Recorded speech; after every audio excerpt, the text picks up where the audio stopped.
Hello guys, இன்னைக்கு நான் ஹோட்டலில் ட்ரை பண்ண ஒரு ரெசிபி தான் உங்களுக்கு ஹோட்டலில் வாங்கணும், அது நல்லா இருந்துச்சுன்னு அம்மா ட்ரை பண்ண ஒரு ரெசிபி தான் சொல்ல போகிறோம்.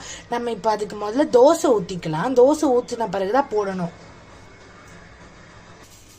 ஃபஸ்ட்டு தோசை ஊற்றிக்கலாம்.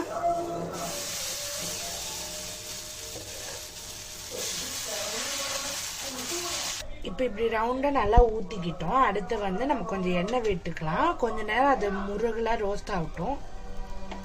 இப்போ மூடி வச்சுக்கலாம். இப்போ நம்ம செஷ்வான் சாஸும் அதுக்கப்புறமா சில்லி சாஸும் தான் எடுத்துருக்கோம், ரெட் சில்லி சாஸும். இப்போ இதுதான் போட போகிறோம். நான் உங்களுக்கு போட்டு காமிக்கிறேன். இப்போ நம்ம தோசை நல்லா முருவலாகிடுச்சு. இப்போ சாஸ் ஊற்றிக்கலாம். இப்போ கொஞ்சோண்டு அந்த செஷ்வான் சாஸ் ஊற்றிக்கலாம். அடுத்தது கொஞ்சோண்டு நம்ம அந்த ரெட் சில்லி சாஸு இப்போ நல்லா ஸ்ப்ரெட் பண்ணி விட்டுக்கலாம்.